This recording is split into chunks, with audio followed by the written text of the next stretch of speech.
আগে গুজব ছড়ানোর দায়িত্ব ছিল গুজব লীগের, সেই দায়িত্ব এখন হাতিয়ে নিয়েছে গুজব দল। কেন বললাম? এই যে একটা ভিডিও দেখতেছেন আপনারা, যে একজন ভাই মাথায় টুপি পরনে পাঞ্জাবি, ওই ভাই কি করতেছে, একটা ফ্লাইওভারের টুলের যে ব্যারিকেড, এই ব্যারিকেডটা ভেঙে ঢোকার চেষ্টা করতেছেন।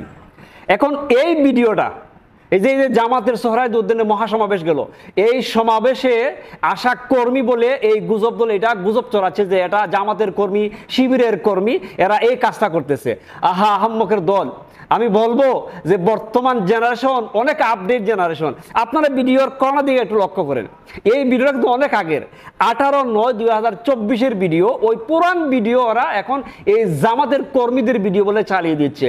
ভাই, মিথ্যা রটাইবা, গুজব চড়াইবা, একটু কাটসাট করে গুজব রটাইতে পারতা। এই যে সিসিটিভির ফুটেজের মধ্যে কিন্তু টাইম, ডেট, সময় সবকিছু উল্লেখ থাকে। এই যে কর্নারের মধ্যে একদম সময় রয়েছে, 18/9/2024 ভিডিও। এই জন্য ওই যে আদু ভাই বলছিল যে সব দায় শিবির উপর দিয়ে দাও, ওইটা ওরা ফলো করতেছে।